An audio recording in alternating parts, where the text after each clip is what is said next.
के लिए बहुत ही काम की खबर है। अभी जो केस लेके आए हैं बहुत ही लेटेस्ट जजमेंट के साथ लेके आए हैं। बलात्कार की अगर झूठी कोई रिपोर्ट लिखवाता है या फिर केस करवाता है तो वो भी जा सकता है जेल। 5 जुलाई 2023 का जजमेंट हम आपको सुनाएंगे क्योंकि बहुत ही काम का जजमेंट है। ऐसे केसेस हमारे पास बहुत सारे आए हैं जिसमें कि मर्जी से संबंध बनाया जाता है और मतभेद होने के बाद जो महिला मित्र है वो कहती है कि पुरुष मित्र ने मेरे साथ शादी का झांसा देकर मेरे साथ संबंध बनाए और फिर लिखवा देती है FIR IPC 376 की। तो ऐसा ही एक केस है और इसके बारे में जो जजमेंट है वो क्या है और क्या है केस के इफेक्ट, आपको पूरी जानकारी देंगे क्योंकि बहुत ही काम का वीडियो है। ऐसे बहुत सारे केसेस अभी बढ़ते जा रहे हैं तो आप ध्यान से सुनिएगा। उससे पहले मेरे चैनल को सब्सक्राइब कीजिएगा और वीडियो को पूरा देखिएगा।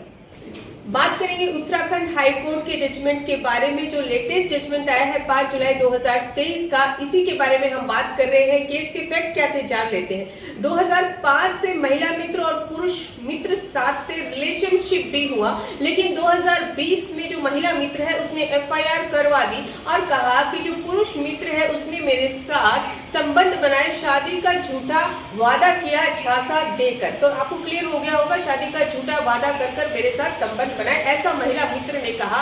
और उसके बाद जो शादी थी उसने दूसरी औरत से कर ली।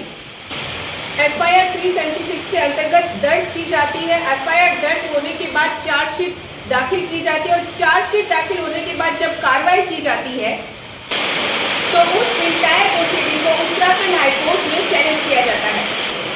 अब यहाँ पर आर्ग्यूमेंट में बहुत ही महत्वपूर्ण टिप्पणी की जाती है। इसमें कहा जाता है कि दोनों में जो भी हुआ वो सहमति से हुआ, क्योंकि दोनों ही बहुत लंबे समय से एक साथ रह रहे थे और उसके बाद जब 2020 में इसमें आपसी मतभेद हुआ उसके बाद FIR आई है।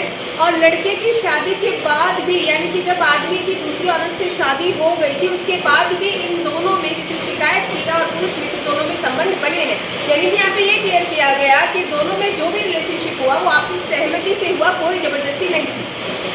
ऑनरेबल हाई कोर्ट के द्वारा सभी चीजों के फैक्ट को, सारे केस के फैक्ट को देखा जाता है और कहा जाता है कि दोनों के बीच बहुत लंबे समय से संबंध बने थे, लेकिन शादी के बाद जब पुरुष की शादी हो गई उसके बाद भी जो औरत है उसने उस पुरुष के साथ संबंध बनाए।